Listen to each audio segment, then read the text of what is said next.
வணக்கம். 3 மணி செய்திகளுக்காக நான் ஆர் தேவப்பிரியன். இந்த நேரத்திற்கான தலைப்புச் செய்திகளை பார்க்கலாம். மதுரை கிரானைட் குவாரி முறைகேடுகள் குறித்து ஆராய்ந்த நீதியரசர் ஜோதிமணியின் அறிக்கை தாக்கல். ஆய்வு செய்து உரிய நடவடிக்கை எடுக்கப்படும் என்று நீர்வளத்துறை அமைச்சர் துரைமுருகன் அறிவிப்பு.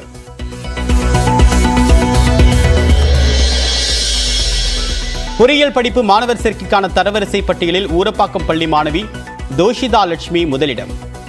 10 மாணவர்கள் 200க்கு 200 மதிப்பெண் பெற்றனர்.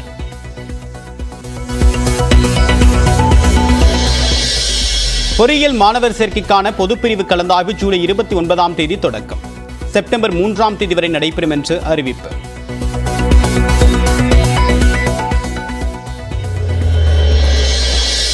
மதுரை அருகே கப்பலூர் சுங்கச்சாவடியில் உள்ளூர் வாகனங்களுக்கான கட்டண வசூலுக்கு எதிராக 6 மணி நேரமாக நீடிக்கும் போராட்டம். கைது செய்யப்பட்ட அதிமுகவினரையும் பொதுமக்களையும் விடுவிக்க எடப்பாடி பழனிசாமி கோரிக்கை.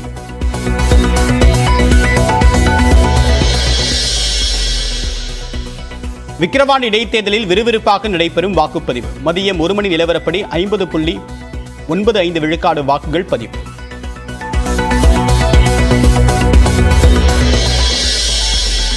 விக்கிரவாண்டி இடைத்தேர்தலில் அன்னியூர் வாக்குச்சாவடியில் முதல் ஆளாக ஓட்டு போட்ட திமுக வேட்பாளர் அன்னியூர் சிவா பனையப்புரம் தொடக்கப்பள்ளியில் வாக்கு செலுத்தினார். பாமக வேட்பாளர் சி அன்புமணி.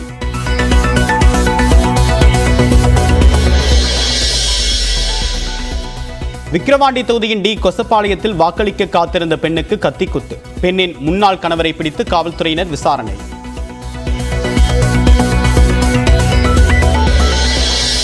கல்வராயன் மலைப்பகுதி மக்களின் தற்போதைய நிலை என்ன என்று சென்னை உயர்நீதிமன்றம் கேள்வி. ஜூலை 24ஆம் தேதி அறிக்கை தாக்கல் செய்ய தமிழ்நாடு அரசுக்கு உத்தரவு.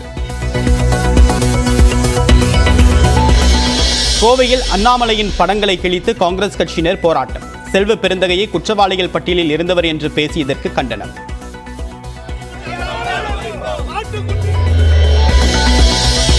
திமுகவின் RS பாரதி மீது அவதூறு வழக்கு தொடுத்தார் பாஜக மாநில தலைவர் அண்ணாமலை. 1 கோடி ரூபாய் நஷ்டஈடு தர வேண்டும் என்ற கோரிக்கை.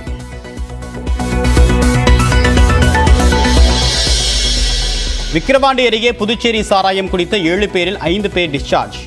மஞ்சள் காமாலை பாதிப்பு இருப்பதால் 2 பேருக்கு தொடர் சிகிச்சை என்று விழுப்புரம் அரசு மருத்துவமனை டீன் தகவல். போதைப் பொருட்களை அளித்தால்தான் இளைஞர்களையும் அப்பாவிகளையும் பாதுகாக்க முடியும் என்று உயர்நீதிமன்ற மதுரை கிளை கருத்து. போதைக்கு அடிமையானவர்கள் தற்கொலை செய்து கொள்வது அதிகரிப்பதாகவும் நீதிபதிகள் ஆதங்கம். திருச்சிக்கு ரயிலில் வந்தவரிடம் 2 கோடி ரூபாய் மதிப்புள்ள தங்கம் பறிமுதல். 15 லட்சம் ரூபாயும் பறிமுதல் செய்து காவல்துறையினர் விசாரணை.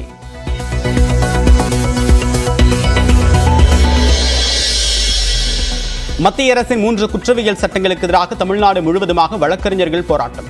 ரயில்களை மறிக்க முயன்றதால் பல இடங்களில் தடுத்து நிறுத்தம்.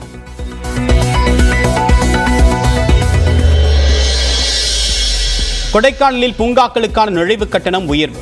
20 ரூபாய் வரை அதிகரிக்கப்பட்டதால் சுற்றுலா பயணிகள் அதிர்ச்சி. கோவை மற்றும் நெல்லை மாநகராட்சி மேயர் பதவிகளுக்கு இந்த மாத இறுதியில் மறைமுக தேர்தல் நடைபெற வாய்ப்பு. விரைவில் அதிகாரப்பூர்வ அறிவிப்பு வெளியாகிறது.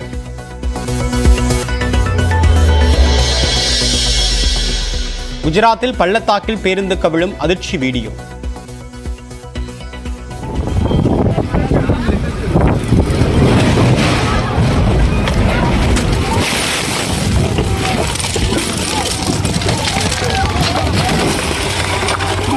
விபத்தில் 2 சிறார்கள் உயிரிழப்பு, 58 பேர் படுகாயம்.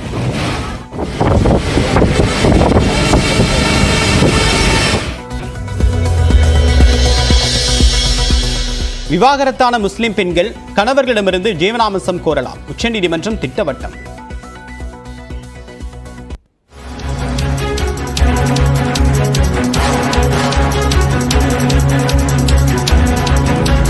புதுச்சேரி சாராயம் குடித்த 7 பேரில் 5 பேர் டிஸ்சார்ஜ் செய்யப்பட்டிருப்பதாகவும் மேலும் மருத்துவமனையில் அனுமதிக்கப்பட்டிருக்கக்கூடிய 2 பேருக்கு மஞ்சள் காமாலை நோய் தாக்குதல் இருப்பதன் காரணமாக சிகிச்சை தேவைப்படுவதாகவும் மருத்துவமனை டீன் தற்போது தெரிவித்திருக்கிறது. விவரங்களுடைய நம்முடைய செய்தியாளர் குணாநிதி, விவரம் என்ன? வணக்கம் தேவா. அதாவது விழுப்புரம் மாவட்டம் கஞ்சனூர் அடுத்த பூரிக்குடிசை கிராமத்தை சேர்ந்த கூலி தொழிலாளர்கள் புதுச்சேரி மாநிலத்துக்கு வேலைக்காக சென்றிருக்காங்க. இந்த நிலையில கடந்த அங்கிருந்து சாராயத்தை வாங்கி அவர்கள் இங்க குடிச்சதா தெரிய வருது. இந்த இந்த நிலையில இவர்கள் 7 பேரும் உடல்நிலை பாதிக்கப்பட்டு கடந்த 8ஆம் தேதி வந்து விழுப்புரம் அரசு மருத்துவக் கல்லூரி மருத்துவமனையில் அனுமதிக்கப்பட்டிருந்த நிலையில இன்று அவர்கள் 5 பேர் வந்து உடல்நலம் தேடி வந்து அவங்க வந்து இப்போ வந்து டிஸ்சார்ஜ் ஆயிருக்கிறாங்க. அதே நிலைமையில அந்த உடல்நலம் பாதிக்கப்பட்ட மற்ற 2 பேர் சக்திவேல், மணி ஆகியோர் இருவர் மட்டுமே தற்போது அங்கு சிகிச்சையில் இருப்பதாக மருத்துவமனை சார்பில் வந்து அறிக்கை என்பது வெளியிடப்பட்டிருக்கிறது. தொடர்ந்து இது அதாவது கள்ளக்குறிச்சியை தொடர்ந்து தற்போது விழுப்புரம் மாவட்டத்திலும் இப்படியான கள்ளச்சாராய பாதிப்பில் என்பது தொடர்ந்து அதிகரித்து வருகிறது. தேவா. நன்றி குணாநிதி.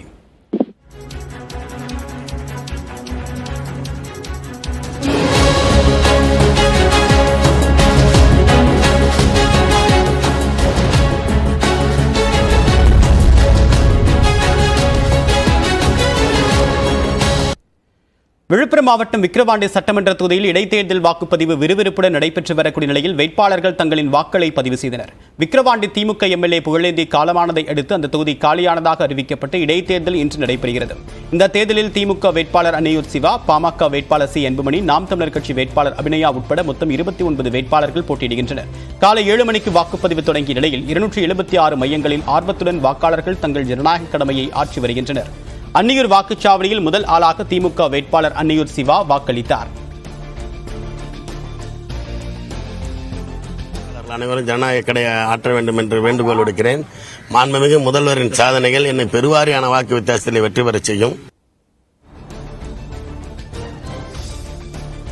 அந்த வகையில் பாமக வேட்பாளர் சி அன்புமணி பனையப்புரம் பகுதியில் உள்ள ஊராட்சி ஒன்றிய தொடக்கப்பள்ளியில் தன்னுடைய வாக்கினை செலுத்தினார். அவங்க செய்தாலும் மக்கள் மனசுல நான் இருக்கிறேன். நான் ஒரு பொது வேட்பாளர், மக்கள் எனக்கு வாக்களிக்கிறாங்க, வெற்றி பெறுவது உறுதி என்ன. நாம் தமிழர் கட்சி களம் சாதகமாக உள்ளது என்று நம்புவதாக அந்த கட்சியின் வேட்பாளர் அபிநயா தெரிவித்துள்ளார்.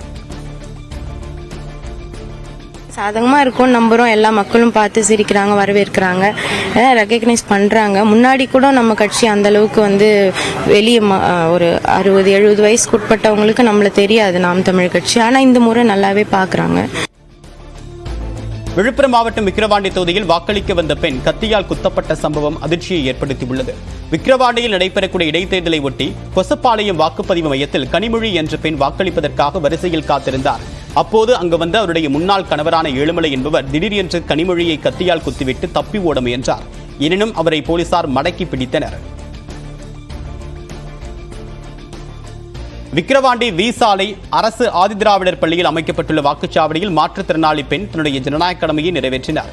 ஆட்டோவில் வந்த மாற்றுத்திறனாளியான சிந்துவை வீல் சேரில் அழைத்து செல்ல யாரும் இல்லாததால் முட்டி போட்டு சென்று தன்னுடைய வாக்கினை பதிவு செய்தார். அவர் முதன்முறையாக வாக்களித்திருப்பதும் குறிப்பிடத்தக்கது.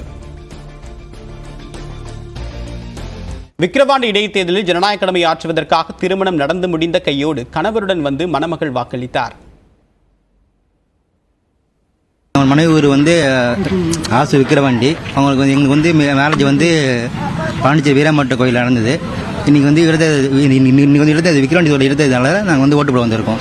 இதுமாதிரி எல்லாரும் ஓட்டு போட்டால் 100% யார் சரியான லீடரோ அவங்க தேர்ந்தெடுக்க முடியும். விக்கிரவாண்டி தொகுதி ஆசு.